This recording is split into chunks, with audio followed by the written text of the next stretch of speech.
할렐루야. 오늘은 25주일 65문에서 68문의 말씀을 같이 공부하도록 하겠습니다. 로마서 거기 8장이라고 해놨는데 10장입니다. 고치십시오. 프린트물 거기 보시면 제가 그 낮예배 본문을 8장 14절에서 17절인데 그거 생각하면서 여기도 똑같이 로마서라고 생각하고 그렇게 했나 봐요. 저도 지금 보았어요. 늘 이렇게 몇 번 검토를 하는데도 이렇게 실수도 나오고 그럽니다. 오늘 여기 67문에도 보니까 오타가 있는 것 같아요. 자, 우리 65문에서부터 68문까지 같이 한번 읽어보도록 하겠습니다. 시작. 믿음으로만 우리가 그리스도와 그의 모든 은덕에 참여할 수 있는데, 그렇다면 이 믿음은 어디에서 옵니까? 성령님으로부터 옵니다. 그분은 거룩한 복음의 선포로 우리의 마음에 믿음을 일으키며 성례의 시행으로 믿음을 굳세게 하십니다.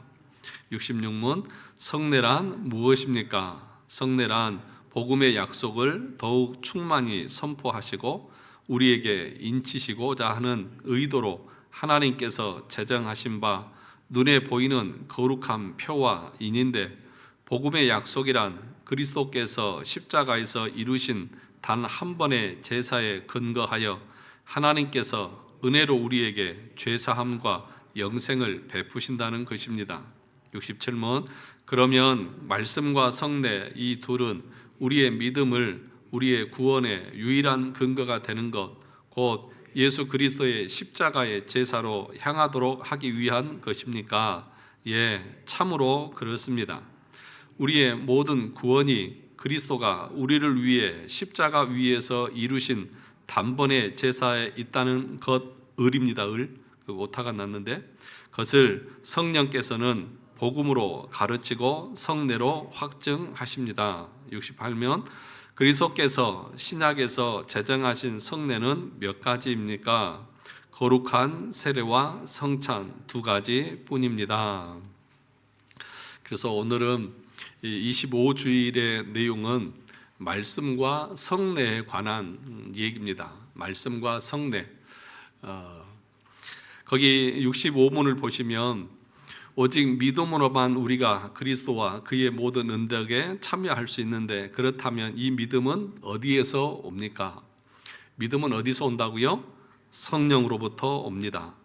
어떻게요? 복음의 선포, 거룩한 복음의 선포로 우리 마음에서 성령께서 일으키시는 것, 그것이 믿음이죠. 그러면 성례는 무엇입니까? 성례는 우리 안에 있는 믿음을 더욱 굳세게 강화시키기 위해서 하나님께서 제정하신 것이 성례다. 그렇게 여러분 이해하시면 되겠습니다. 이 페이지를 보겠습니다.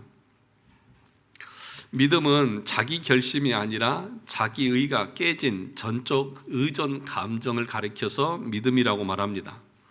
오늘은 은혜의 방도로서 말씀과 성례에 대해서 배우고자 합니다. 보통 은혜의 방도라고 하면 뭐라고 말합니까? 말씀과 성례와 기도. 이거는 이제 여러분들은 하도 들으셔서 이제 다 아시겠죠?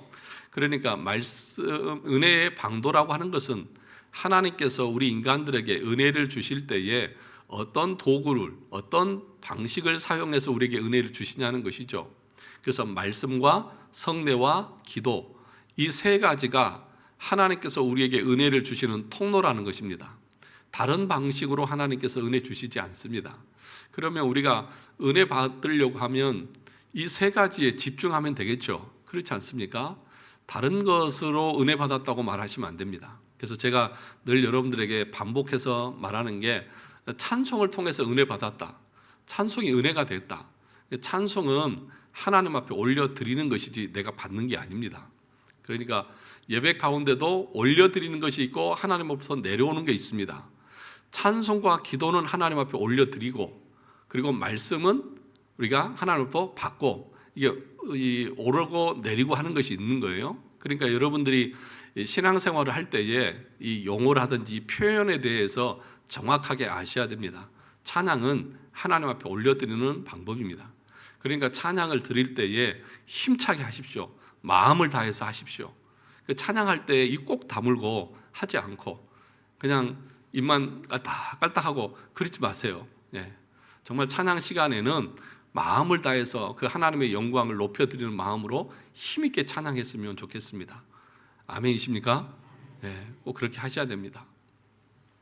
자, 그런데 오늘 하이델베르크 요리문답은 은혜의 방도를 무엇으로만 얘기합니까? 말씀과 성례만 이야기하고 있습니다.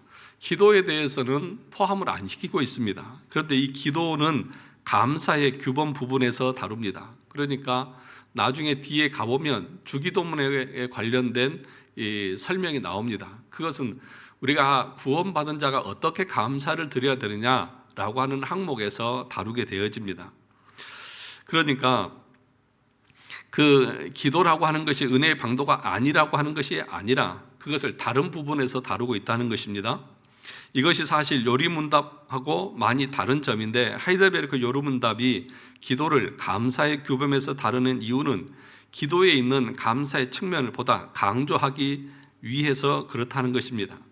그리고 하이델베르크 요리문답은 말씀에 대해서도 간략하게 다루고 넘어갑니다.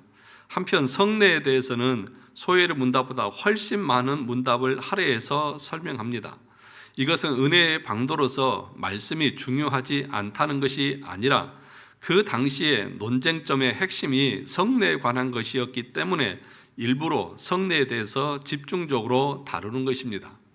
그러니까 이 하이델베르크 요리문답에서 은혜의 방도를 말씀과 성례만 얘기하고 있는 것은 기도가 은혜의 방편이 아니어서도 아니고 또 말씀과 성례 중에서도 말씀은 간략하게 넘어가고 성례에 대해서 자세하게 설명하는 이유가 뭐냐? 오늘 여기 우리 요리문답만 봐도 지금 이 65문은 말씀을 통해서 우리가 믿음이 생긴다고 말하고 그 다음에 66문도 성례에 관해서 67문도 성례에 관해서 68문도 성례에 관해서 뒤에 또 69문 들어가면 또 세례가 뭔지 또 계속해서 나오거든요. 그러니까 성례를 더 그렇게 자세하게 다루는 이유가 뭐냐 하면 이 하이델베르크 요리문답이 작성될 그 시기에 성례에 관련된 문제가 심각하게 대두되었습니다. 무슨 얘기냐 하면 이 당시에 루터교의 그 성찬은 뭐죠? 공제설이라고 말합니다. 공제설. 그러니까 우리 개혁신학은 영적 임재설이라고 말하고 카톨릭은 화채설이라고 말하고 그 당시 또 다른 쯔빙글리는 그냥 기념설이라고 말합니다. 기념하는 거예요. 그냥. 그런데 이 공제설이 뭐냐 하면 우리가 성찬을 대할 때에 육신이 화채설은 아니지만 하나님이 그 시대에 그 자리에 떡 위에, 떡 안에, 떡 아래에 함께 공존하고 계십니다. 함께 임재하십니다. 그렇게 말하는 거예요. 그래서 공제설입니다. 같이 있는 거예요.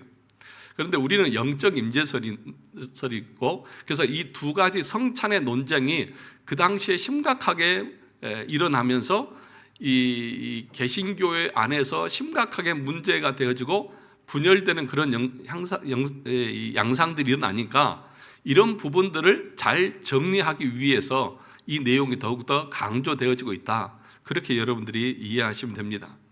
자, 그러면 65문 다시 한번 보겠습니다. 오직 믿음으로만 우리가 그리스도와 그의 모든 은덕에 참여할 수 있는데 그렇다면 이 믿음은 어디에서 온다고요? 성령으로부터 옵니다. 오늘 아침에 우리가 말씀을 통해서도 들었던 말씀이죠. 그런데 성령님께서는 믿음을 우리에게 주실 때에 무슨 도구를 사용하시느냐? 거기 보시면 거룩한 복음의 선포로 우리 마음에 믿음을 일으키십니다. 그러니까 복음의 선포, 올바른 교리의 말씀을 사용하셔서 그것이 믿어지게 하시고 그것이 깨달아지게 하시는 방식으로 우리 안에서 믿음을 유발시키신다는 것입니다.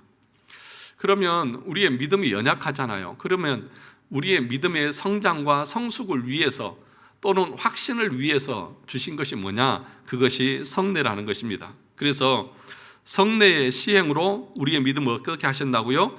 믿음을 굳세게 하십니다. 그렇게 말씀하고 있습니다. 말씀과 성례가 은혜의 방도인데 말씀과 성례가 그 자체가 우리에게 은혜를 주기 때문에 은혜의 방도가 아닙니다. 우리는 그리스도와 연합하여 그분으로부터 모든 구원의 은혜와 은덕을 공급받는 것입니다. 그런데 그렇게 그리스도와 연합하는 것은 오직 믿음으로만 됩니다. 그래서 하이델베르크 요리문답을 주의 깊게 읽어가다 보면 참된 믿음으로 그리스도와 그의 모든 은덕에 참여한다, 참된 믿음으로 그리스도와 그의 모든 은덕에 참여한다고 하는 문구를 자주 발견하게 됩니다. 그런 의미에서 믿음이 중요한 것인데 바로 그 믿음이 말씀과 성례를 통해서 생겨나고 강화되기 때문에 우리가 말씀과 성례를 은혜의 방도라고 그렇게 말하는 것입니다. 그러니까 이것을 여러분들이 또 오해하면 안 되는 것이 뭐냐 하면 하나님의 말씀을 여러분들이 이 시간 듣고 있어도 성령께서 그 말씀을 통해서 우리 안에서 역사하지 않으면 우리에게 믿음이 유발되지 않습니다. 그러니까 성령의 은혜가 필요하다는 것을 여기서 말씀하고 있고, 그래서 성령으로부터 믿음이 온다고 그렇게 가르치고 있는 것입니다. 그런데 중요한 것은 말씀을 듣는다고 성례에 참여한다고 그 다음에 자동적으로 믿음이 생기는 것이 아닙니다. 오직 성령께서 그 말씀과 성례를 은혜의 방도로 사용하실 때에만, 그래서 그 말씀과 성례를 통해 성령님이 친히 우리 마음 안에 은혜를 주실 때에만 우리 안에 믿음이 생기고 이미 있는 믿음은 더욱 굳세게 되는 것입니다. 그래서 이제 우리 교회도 이제 고난 주간을 앞에 두고 이제 셋째 주인가요? 고난 주간이 그죠? 셋째 주죠. 부활 주일이 넷째 주고 그 셋째 주간에는 이제 성찬식을 우리가 함께 할 것입니다. 그 성찬의 의미들을 여러분들이 알고 또 그 성찬에 참여하게 될 때에 여러분들의 그 믿음이 더욱더 굳세지고 확실하게 되어집니다. 그래서 말씀은 보이지 않잖아요. 말씀으로 복음의 선포가 선포되어지는데 그 복음의 선포가 뭐라고 했습니까? 그리스도께서 십자가에서 단번에 자신을 드림으로 우리의 죄를 용서하시고 우리에게 영원한 생명을 주시는 것을 가리킨다고 말했죠. 그러니까 그것을 우리가 귀로만 들으면 잘 모르잖아요. 그런데 그것을 실제로 우리가 성찬에 참여함으로 확실하게 믿고 우리의 믿음이 더욱더 강화되게 되어져 있다는 것입니다. 자, 다시 보시죠. 3페이지입니다. 즉 믿음이 어디서 오는 것입니까? 성령님으로부터 오는 것입니다. 성령님으로부터 믿음이 온다는 것을 믿으십니까? 우리가 애쓰면 믿음 생기고 우리가 쥐어짜면 믿음이 생기는 것이 아니라는 것입니다. 우리가 결심하고 결단하는 것이 믿음이 아닌 것입니다. 이 점에 대해서 어떻게 생각하느냐에 따라서 알미니안과 개혁신학이 갈라집니다. 믿음이 하나님으로부터 받는 것이냐 아니면 나의 의지적 결단이냐 하는 질문은 대단히 중요한 것입니다. 그런데 오늘날에는 믿음을 어떻게 생각합니까? 나의 의지적 결단이라고 생각합니다. 그러니까 한국 교회는 대부분이 이 알미니안주의에 빠져 있다는 것입니다. 내가 믿고 싶으면 믿을 수 있다는 것입니다. 내가 다짐하고 내가 결단하면 믿을 수 있는 거예요. 그러니까 이 시간에 결단을 하십시오라고 말하는 거예요. 그래서 우리가 전도 초청 집회나 이런 거 할 때에 오늘 예수 믿을 사람 손을 들고 나오십시오 그러잖아요. 결단하라고 그러잖아요. 여러분들이 마음을 열고 결단을 하면 주님이 들어가셔서 여러분들에게 구원의 은총을 베풀어 주십니다. 지금이 은혜 받을 때입니다. 그러니까 마음으로 믿고 결단을 하세요 그러잖아요. 이게 알미니안주의자들의 구원론이라는 거죠. 그런데 지금 이 하이델베르크에서는 뭐라고 말합니까? 믿음은 그렇게 해서 생기는 것이 아니라는 거죠. 성령님께서 말씀을 통해서 우리 안에서 유발시키는 거예요. 그래서 그것을 가리켜서 도르트 신조에서는 불가항력적인 은혜라고 말합니다. 그러니까 내가 결정할 수 있는 게 아니에요. 내가 믿겠다 믿지 않겠다 할 수 있는 게 아니에요. 하나님께서 말씀이 선포되어질 때에 우리 안에서 역사하시면 그게 그냥 믿어져 버리는 거예요.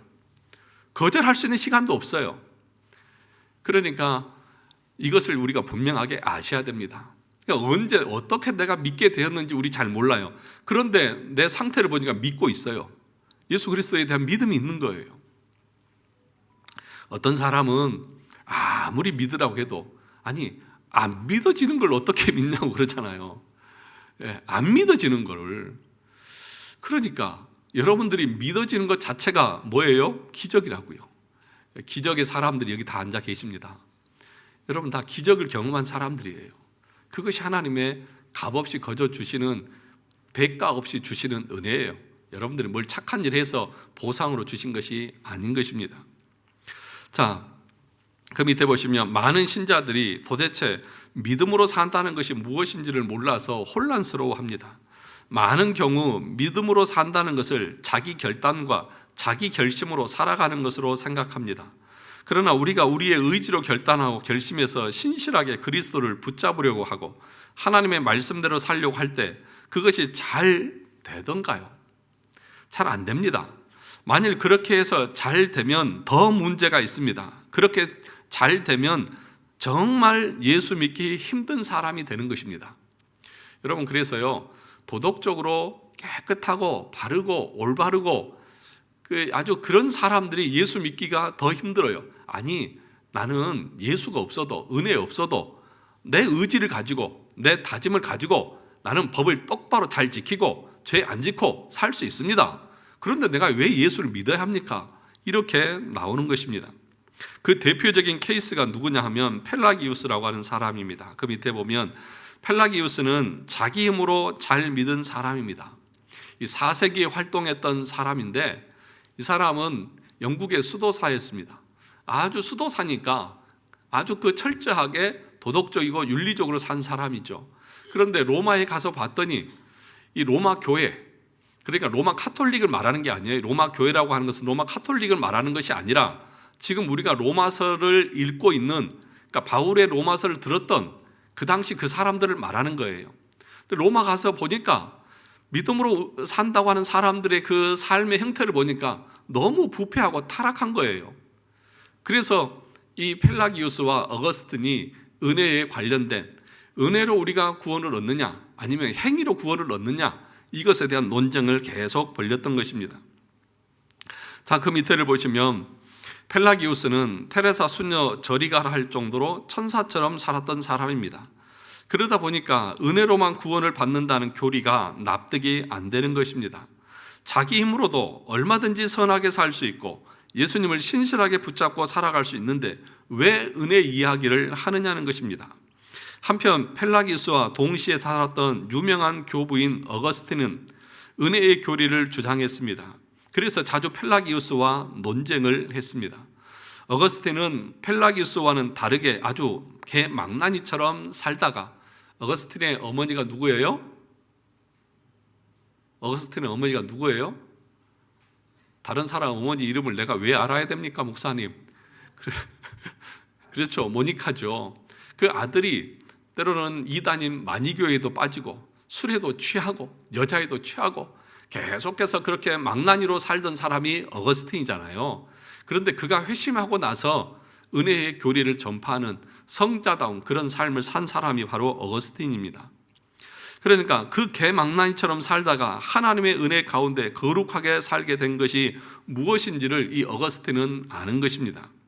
그래서 어거스틴은 오직 은혜를 외쳤던 것입니다. 그런데 어거스틴이 아무리 전적 타락 교리와 오직 은혜 교리를 외쳐도 펠라기우스는 받아들이지 않았습니다. 아니, 도무지 납득할 수가 없었습니다.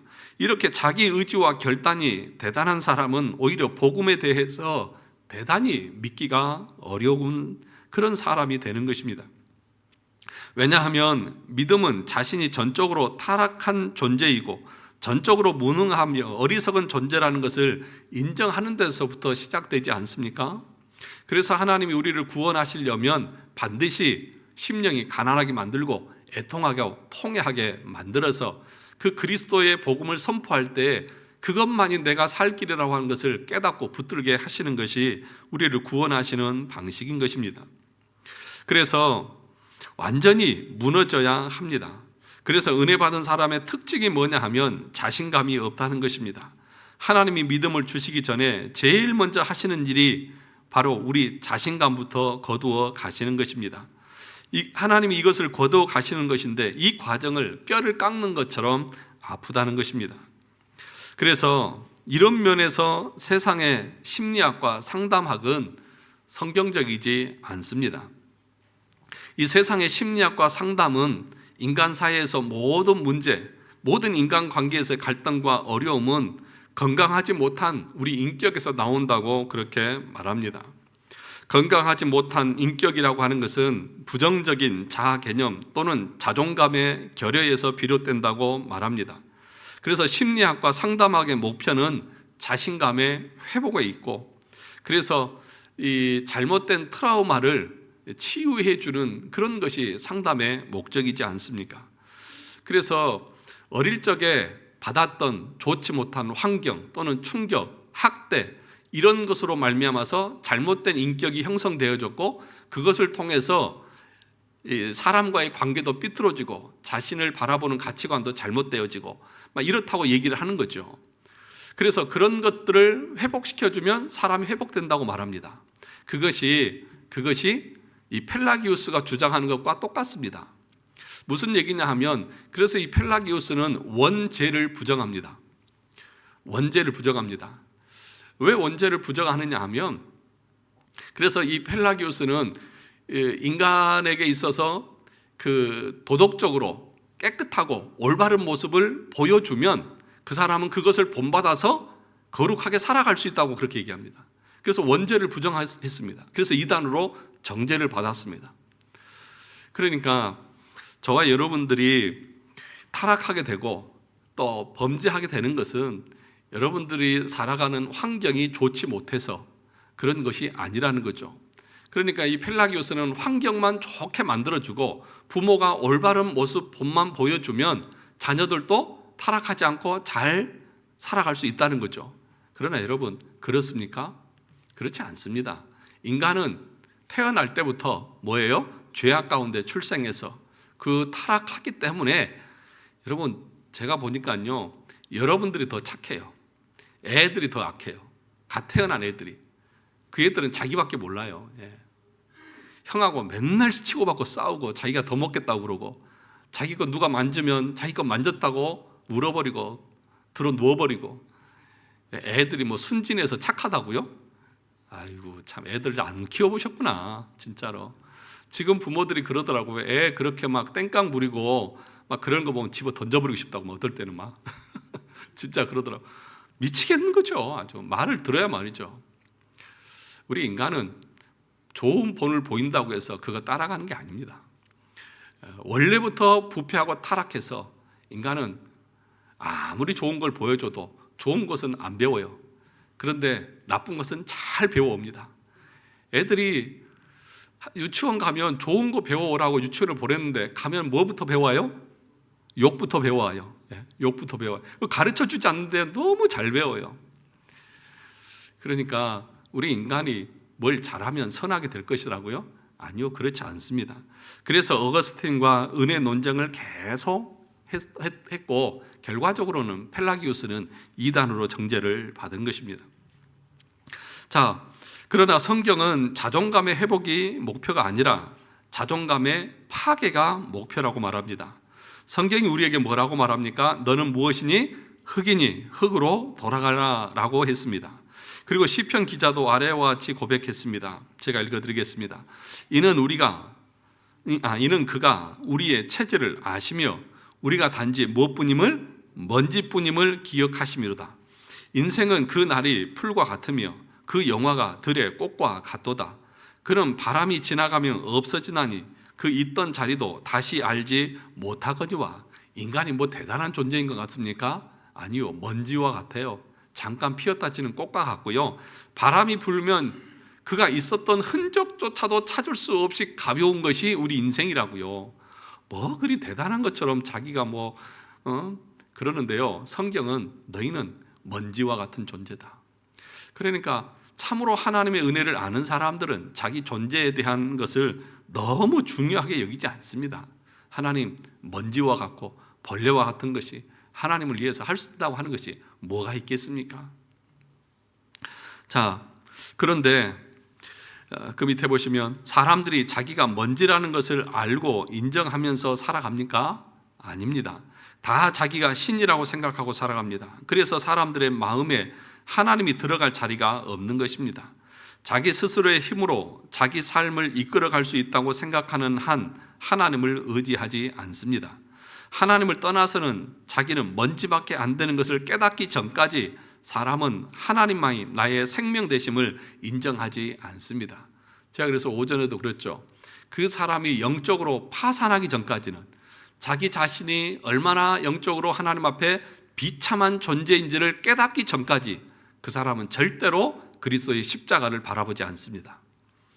자기가 모든 것을 할 수 있다고 생각합니다. 그런데 하나님이 구원하시는 사람들은 너는 아니야, 아무것도 못해, 그리스도 없이는 내 삶이 비참할 수밖에 없다고 하는 것을 깨닫게 하십니다. 그것을 반드시 경험하게 하십니다. 그것이 없이는 구원에 이를 수가 없기 때문에 그런 것입니다. 그래서 하나님이 우리에게 은혜를 주실 때는 바로 이것부터 깨트리시는 것입니다. 우리 안에 있는 자신감을 하나씩 거두어 가셔서 우리가 하나님을 떠나서는 아무것도 아니라는 것을 철저히 깨닫게 하십니다. 그렇게 자신감을 빼앗은 다음에 비로소 하나님을 신뢰하고 하나님을 의지하는 법을 배우게 하시는 것입니다. 즉 자기 의가 깨트려진 자만이 값없이 주시는 칭의의 은혜를 감사함으로 의지하는 것입니다. 그것이 바로 믿음입니다. 천국은 심령이 가난한 자의 것이고, 심령이 가난한 자란 영적인 거지로서 영적으로 파산한 사람을 말합니다. 그래서 하나님 외에는 의지할 데가 없고 하나님 없이는 하루도 살아갈 수 없는 사람을 말하는 것입니다. 그러니 제가 오전에도 말씀드렸듯이 마태복음 5장 팔복의 이야기들을 단순히 우리는 어떻게 이해를 하는가 보니까 대부분 성도들이 그러더라고요. 복 받는다에다가 초점을 맞추시더라고요. 심령이 가난하면 뭐 받아요? 복이 있나니, 이 복이 있나니 여기에만 몰입이 돼가지고 그것이 뭘 의미하는지를 몰라. 심령이 가난하다고 하는 한 자가 복이 있다고 하는 말은 내 마음이 완전히 복음으로 완전히 산산조각이 나야 그리스도를 붙잡을 수 있기에 그것이 복인데, 이 자신이 깨어진 것에 대해서는 복이라고 생각하지 않아. 자신이 비참하게 되어진 것을 아는 것에 대해서는 복이라고 말하지 않아요. 다른 사람을 긍휼히 여기는 것이 복인데, 그렇죠? 그리고 거룩한 삶을 향해서 나가려고 하는 그 마음이 있는 것이 복인데, 그리고 고난 가운데서도 내가 인내하고 있다는 것 자체가 복인데, 그 복에 대한 개념이 바뀌어가지고 올라가면 복이고 내려가면 저주고, 내 재산이 많아지면 복이고 없어지면 저주고, 이렇게만 생각하는 거예요.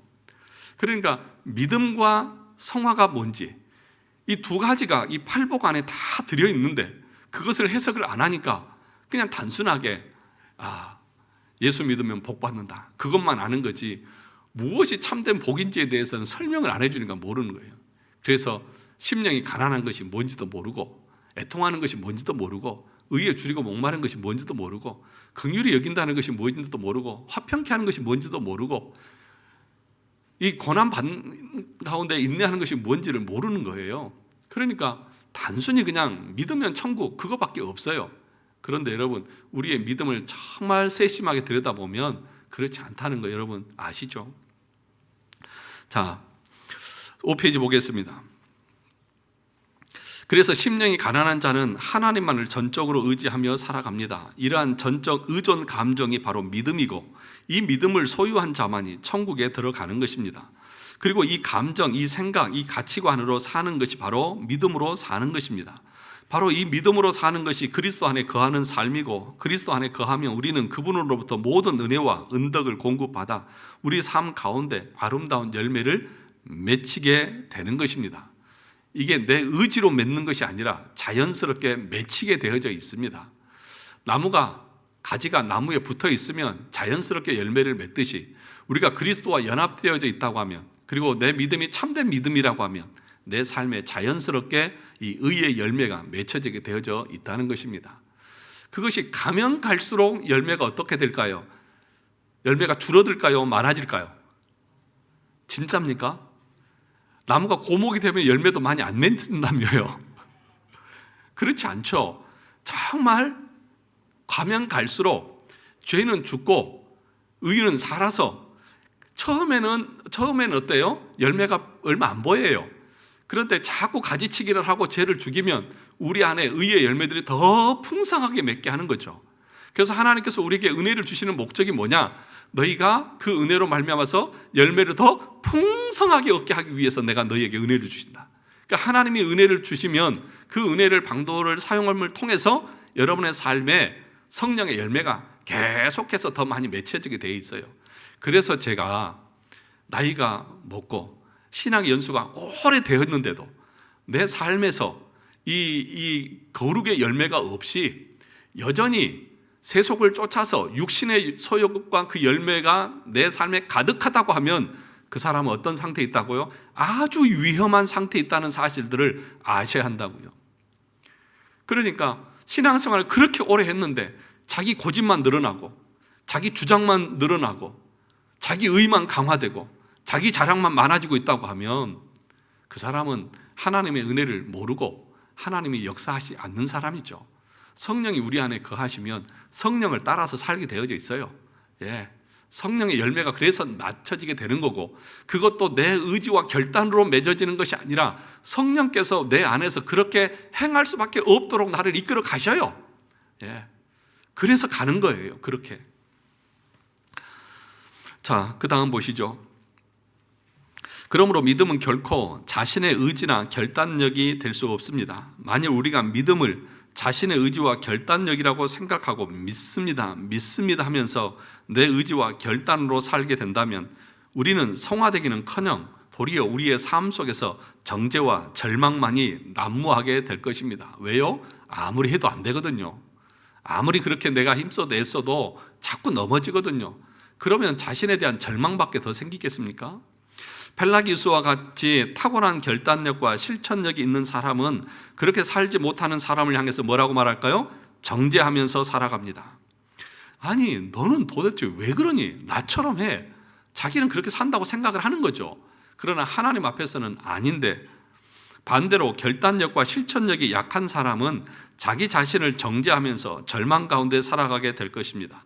그래서 끊임없이 반복해서 죄를 짓고 실패하는 자신을 보면서 하나님이 이런 자신의 모습을 보시고 실망하실 것이라고 생각하고 스스로 절망에 빠질 것입니다. 이 사람도 참된 믿음의 사람이 아닌 거예요. 왜냐하면 하나님은 여러분을 향해서 실망을 하십니까? 안 하십니까? 실망하지 않으세요. 원래 기대를 안 하니까. 아무 기대 안 하거든요. 하나님이 우리를 향해서 무슨 기대를 한다고 생각하세요?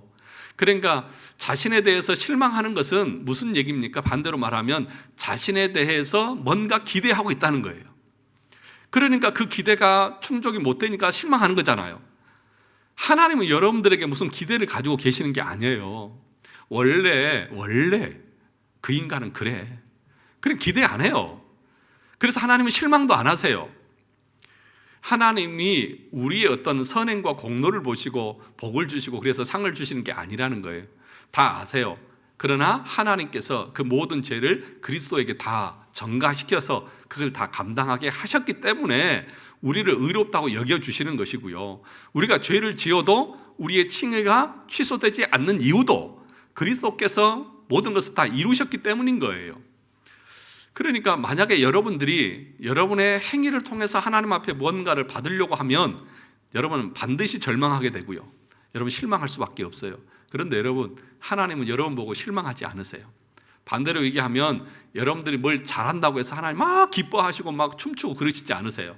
하나님은 동시에 과거와 현재와 미래까지 다 보고 계셔요. 그런데 하나님이 일희일비 하시겠어요? 안 그러세요. 그러면 하나님께서 왜 우리에게 복을 주신다고 말하고 하나님이 기뻐하신다고 말하고 하나님이 슬퍼하신다고 말하느냐? 그것은 영적이신 영원하신 그 하나님을 우리가 이해 못해요.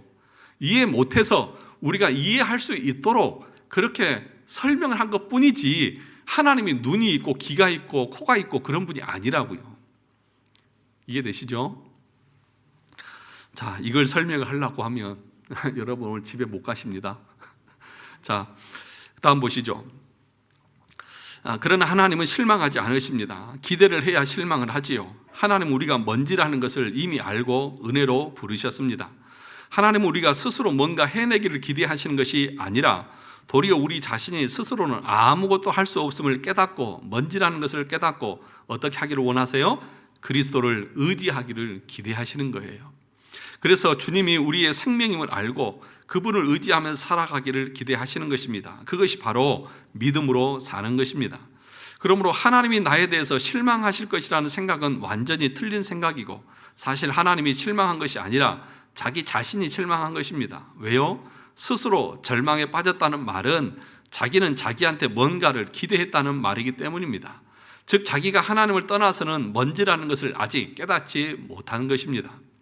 우리는 어떻습니까? 우리는 자기 자신이 먼지임을 알고 주님만을 나의 생명으로 삼고 주님만 의지하면서 살아가고 있느냐 하는 것입니다. 그렇지 않다면 우리는 믿음에서 떠나 있는 것입니다. 하나님께서 은혜를 주셔서 우리로 하여금 자기 자신이 먼지임을 깨닫게 하시고 그리스도만 온전히 의지하게 하여 주시기를 우리는 기도해야 합니다. 그래서 자꾸 이제 오전 설교하고 중복이 되는데 우리 안에 그 부패의 잔재를 남겨두신 이유 두 가지가 있다고 했죠. 첫째는 뭐예요? 아무리 말씀대로 살려고 해도 안 되는 나 자신을 보면서 하나님 앞에 겸손하게 하기 위해서, 그죠? 두 번째로는 그렇기 때문에 끝까지 그리스도를 붙잡게 하기 위해서 우리 안에 부패의 잔재를 남겨주셨다고 그렇게 가르치는 거예요. 그러니까 그걸 깨닫는 사람들은 겸손하게 오직 그리스도 십자가만을 의지하며 나가겠죠. 자, 두 번째, 말씀과 성례는 믿음을 일으키는 성령의 수단이라고 했습니다. 자, 고린도후서 4장 6절과 8절을 보시죠. 어두운 데 빛이라 말씀하셨던 그 하나님께서 예수 그리스도의 얼굴에 있는 하나님의 영광을 아는 빛을 우리 마음에 뭐 하셨어요? 비치셨느니라. 말씀이 선포되어질 때에 그 말씀을 통해서 우리 마음에 빛을 비추어서 하나님이 어떤 분인지를 깨닫게 하시고 우리 인간이 얼마나 비천한 존재인가를 깨닫게 하십니다. 그래서 그 다음에 성령님은 그러한 믿음을 무엇을 수단으로 해서 우리에게 창조하십니까? 라고 말할 때 그분은 거룩한 복음의 선포로 우리의 마음에 믿음을 일으키십니다. 그렇게 말씀하고 있습니다. 통상적으로 그러하다는 것입니다. 물론 하나님께서는 이 말씀이나 성례 없이도 하나님은 믿음을 유발시킬 수 있습니다. 그런데 일반적으로 하나님께서는 이 말씀을 통하여서 사람들 안에 믿음을 유발시킨다고 그렇게 가르치고 있습니다. 우리가 그 웨스트민스터 신앙 고백서에서도 유효한 부르심을 말할 때에 일반적으로 하나님께서는 말씀을 통해서 사람을 부르신다고 그렇게 얘기했습니다. 그러면 예를 들어서 정신이 온전하지 않는 그런 분들 있잖아요. 말씀을 이해할 수 없는 사람들, 또는 막 태어난 영아들의 사망, 그럼 이 사람들은 어떻게 되는 것입니까? 라고 말했을 때에 그런 사람들은 하나님께서 하나님의 특별한 방식으로 선택된 영혼들을 구원하신다고 말합니다. 그러니까 태어나자마자 얼마 되지 않아서 죽은 영혼들 있잖아요. 자녀들 있잖아요. 그런 사람들은 그러면 복음을 듣지 못했는데 어떻게 복음의 교리로만 믿음을 유발시킨다고 하면 그 사람들은 구원받지 못한 거 아닙니까? 이렇게 얘기하잖아요. 그래서 막 옛날에는 그런 얘기도 많이 했어요. 조선시대에 태어난 이순신 장군은 구원받았을까요? 안 받았을까요? 막 이 청년들 이런 질문하고 막 그랬어요. 그런데 그런 것은 어리석은 질문인 거예요. 하나님께서는 그 어린아이나 그러니까 알아듣지 못하는 그런 사람들에게는 하나님의 특별한 방식으로 구원하셔요. 그런데 통상적으로는, 일반적으로는 말씀을 알아듣는 모든 사람들은 말씀의 선포를 통해서 그 사람들을 구원하신다고 그렇게 말씀하고 있는 것입니다. 이걸 여러분 기억할 수 있기를 바랍니다. 자,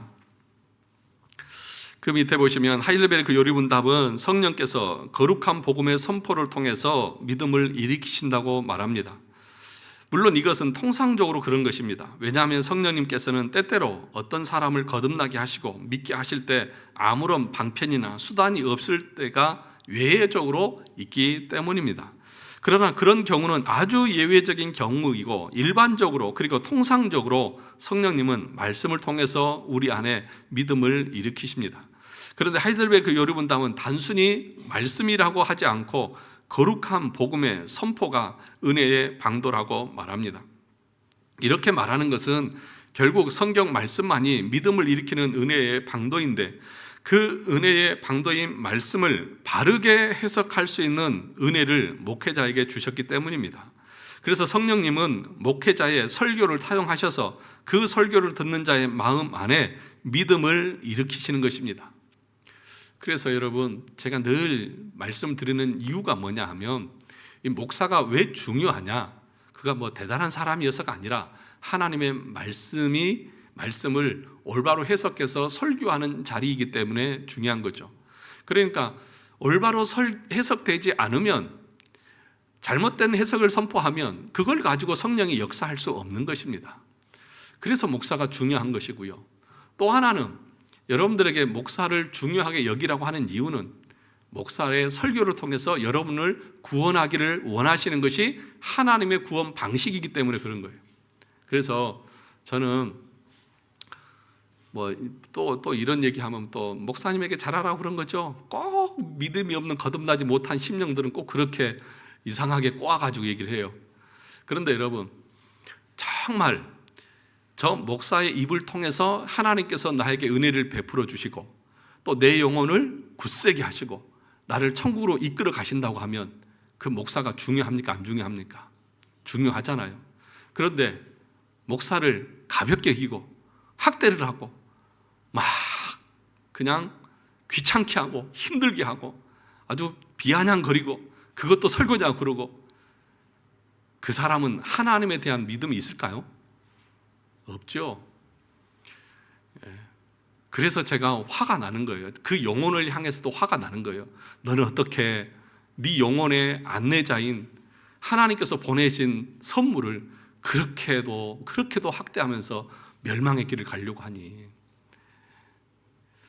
여러분, 그것처럼 어리석은 게 없어요. 그런데 제가 참 죄송스럽지만 주변에서 듣는 얘기는 늘 그렇게 목사를 힘들게 하는 사람들이 있대요. 아주 너무너무 힘들대요. 아주. 그래서 제가 그런 사람들은 구원받지 못한 사람들이니까 무시하세요. 그래요. 제가 듣고. 그래서 이 도르트 신조에도 보면 하나님께서 선택을 하시고 선택된 자들을 위해서 그리스도를 아들을 보내시고, 그리고 때가 되어서 설교자를 보내시고, 그래서 그 설교자를 통해서 영혼들을 구원하신다. 그러니까 선택된 자들을 하나님이 구원하시잖아요. 만세대 선택된 자들을. 그러니까 그렇게 하나님께서 우리를 구원하신다고 이 도르트 신조에서도 얘기를 하고 있거든요. 그러니까 목사들도 설교를 할 때에 이 설교가 교리적으로 올바른 설교인지를 늘 점검해야 되고, 그래서 저도 어제 밤새 생각하는데 그래도 뭔가 부족해서 잠이 일찍 깨서 저 8시부터 나와가지고 다시 오늘 낮에 설교를 다시 점검하고 다시 내가 잘못된 내용은 없는지 점검하고, 그래서 그 말씀을 전해요. 그래서 주일날 설교 준비하는 것이 온통 신경이 쓰여요. 그래서 늘 이 책 저책 참고하고 내가 지금 말하는 이 내용이 교리적으로 올바른지 성경적으로 올바른지를 늘 점검을 하죠. 그래서 그것이 자신이 없으면 저도 그 얘기를 안 해요. 그런데 확신이 있고 그것이 성경의 가르침이면 분명하게 얘기를 하는 거죠. 자, 그 밑에 보시면 6페이지 제일 마지막 단락에 보시면, 그런데 중요한 것은 이 거룩한 복음의 강설이 성령님이 사용하시는 수단이지 믿음을 가져다 주는 자판기가 아니라는 것입니다. 그래서 믿음이 없는 사람이 믿음 가져보겠다고 설교를 들으면서 내가 믿어야지 하고 집중해서 듣고 설교자를 뚫어져라 쳐다본다고 해서 자동적으로 믿음이 생기는 것이 아닌 것입니다.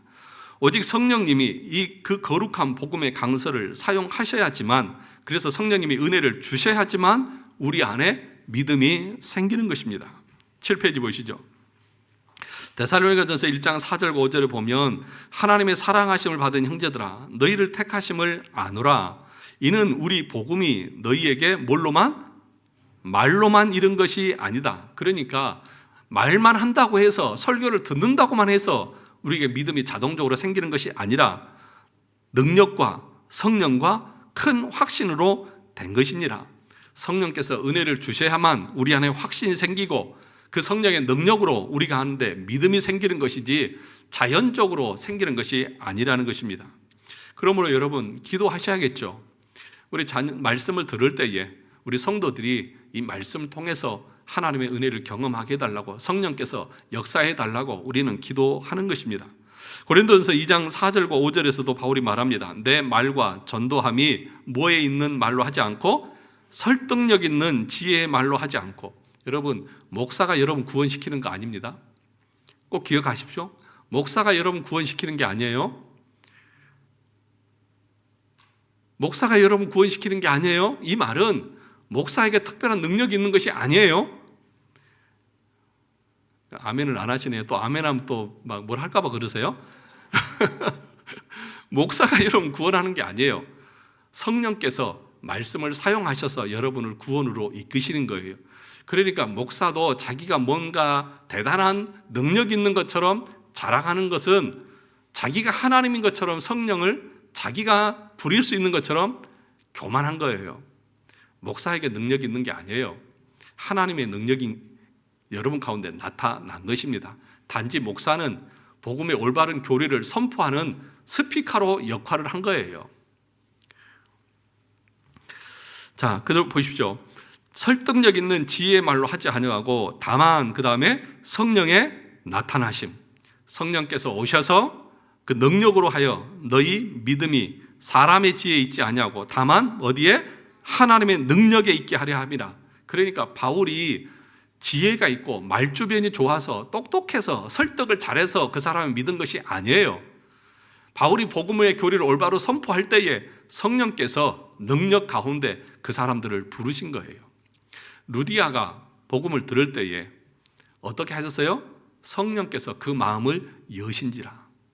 하나님이 그 마음을 여셔서 바울을 받아들이고 말씀을 받아들이고 믿게 한 것이지 바울이 무슨 타고난 능력이 있어서 그런 게 아니에요. 그런데 오늘날은 목사에게 무슨 타고난 능력인 것처럼 그 목사를 추종하고, 아니에요. 진리의 말씀을 선포하면 성령께서 행하시는 것입니다. 그래서 오늘 우리가 읽은 본문의 말씀, 믿음은 뭐에서요? 들음에서 나며 들음은 그리스도의 말씀으로 말미암느니라. 자, 30분입니다. 7페이지 했는데 5페이지는 뒤에 내용들은 여러분들이 꼭 잘 기억하시기 바랍니다. 8페이지만 한번 보고 마칠까요?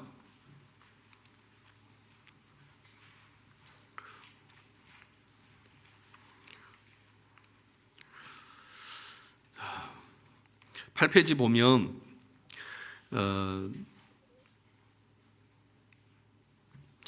데살로니가전서 2장 13절의 말씀이 있죠. 거기 보면 이러므로 우리가 하나님께 끊임없이 감사함은 너희가 우리에게 들은 바 하나님의 말씀을 받을 때에 누구의 말로? 사람의 말로 받지 아니하고 하나님의 말씀으로 받음이니 진실로 그러하도다. 이 말씀이 또한 너희 믿는 자 가운데서 역사하느니라. 사람이 목사가 설교하지만 하나님의 말씀을 여러분들은 뭘로 받으셔야 합니까? 하나님의 말씀으로 받으셔야 합니다. 말씀을 통해서 믿음이 생길 뿐만 아니라 또한 믿는 자 안에서 성령이 능력으로 역사하십니다. 즉 들을 귀는 성령님이 주시는 것이니 우리는 아무것도 안 하고 가만히 듣기만 하면 되는 것이 아니라 우리가 그 성령의 은혜를 주심을 바라면서 기도하면서 그 말씀이 하나님의 말씀이라고 생각하면서 두렵고 떨림으로 우리도 들을 줄 알아야 한다. 말씀 전하는 자는 목사도 두렵고 떨림으로 전하고 받는 성도들도 그 말씀을 사람의 말이 아니라 하나님의 말씀으로 두렵고 떨림으로 받아야 합니다. 신명기 5장에 보면 시내산에서 하나님이 십계명을 말씀하실 때에 백성들이 그 하나님의 임재와 그 음성과 그 현상을 바라보면서 두려워서 죽을 것 같다고 했습니다. 모세는 그것을 다시 2세대들에게 말하면서 그걸 상기시키면서 모세가 다 늙어서 이제 얼마 남지 않은 그 노후가 2세대에게 복음을 전할 때 아무런 현상도 나타나지 않고 하나님의 임재의 현상도 없고 하나님의 음성도 들리지 않지만 너희는 그때나 지금이나 똑같이 두렵고 떨리는으로 하나님의 말씀을 받아야 한다고 그렇게 가르치고 있습니다. 여러분 오늘날 목사가 설교할 때 무슨 하나님의 임재에 무슨 뭐 영광이 나타나고 구름이 보이고 무슨 뇌성이 일어나고 음성이 들립니까? 그렇다고 해서 하나님의 임재가 없는 것입니까? 하나님의 말씀이 아닌 것입니까? 목사가 설교를 한다 할지라도 그 두려움을 가지고 그 올바른 말씀이라고 하면 그 말씀대로 살아가려고 하는 그 다짐과 그 열심들이 우리 가운데에 있어야 합니다. 그런데 그 밑에까지만 하고 마치려고 하니까 조금만 기다려 보세요. 그 밑에 그러나 많은 경우 설교를 들을 때 밑에서 두 번째 단락에 사람의 말로 듣습니다. 결국 들을 기가 없습니다. 그 대표적인 예가 뭐냐? 사람들이 자기에게 위로가 되는 말씀만 아멘 하는 경우입니다. 설교가 재미있고 감동이 되면 듣고 재미없고 감동이 없으면 안 듣습니다. 그것이 다 설교를 무엇으로 생각하는 거예요? 사람의 강연 정도로 생각하고 듣는 것입니다. 또 목회자의 허물을 생각하면서 너나 잘하세요라는 생각으로 듣는 것도 마찬가지입니다. 물론 목회자가 성도들에게 본을 보여야 하는 건 맞습니다. 설교자는 남을 가르치기 전에 자기 자신을 먼저 가르쳐야 하는 건 맞습니다. 9페이지 보면 그러나 목회자도 결국은 은혜로 구원받은 연약한 인간이기에 허물과 실수가 있을 수 있습니다. 그래서 자신의 못하는 것을 성도들에게 하라고 설교할 때가 있습니다. 그때 성도들은 목회자의 허물 때문에 말씀을 거부할 것이 아니라 그럴지라도 그 말씀을 하나님이 나에게 주시는 말씀으로 생각하고 아멘하고 받아야 합니다. 또한 설교를 평가하는 자세로 듣는 것도 그 설교를 사람의 말로 듣고 있다는 것의 반증입니다. 저 설교는 은혜가 된다 안 된다, 또는 어떤 것까지 있습니까? 그 밑에 단락을 보시면 우리는 목회자가 어떤 스타일로 설교하든 심지어 내가 싫어하는 스타일로 설교하더라도 그 내용이 결국 하나님의 말씀이기에 우리는 두렵고 떨림으로 들어야 하는 것입니다. 그러니까 목사님의 말투가 별로 마음에 안 들어, 또는 어떤 그 설교 스타일이 내 스타일이 아니야, 그러니까 나는 은혜가 안 들어, 이것 자체가, 이런 생각 자체가 뭐예요? 설교를 하나님의 말씀으로 듣는 것이 아니라 사람의 말로 듣고 있다고 하는 반증 아니냐는 것이죠. 저와 여러분들에게 이런 것은 없습니까? 뒤에서 설교 채점하고 있잖아요. 또 어떤 사람들은 설교를 스스로가 자기가 판단하고 있잖아요. 저건 맞다 틀리다. 대단하신 분들이에요. 예. 사랑하는 성도 여러분, 사람의 말로 듣는 것이 아니라 하나님의 말씀으로 들을 때에 우리에게 은혜가 될 것입니다. 들을 길을 하나님께서 그래서 주시는 것입니다. 그냥 들린다고 해서 듣는 것이 아니라 그것을 내가 수납하는 것이 듣는 것입니다. 나머지는 여러분들이 성례나 그 뒤에 것은 꼭 읽어보세요. 네, 성례 부분도 해야 될 부분이 있는데, 하여튼 아니면 다음 주에 한 번 더 하든지 할게요. 기도하겠습니다.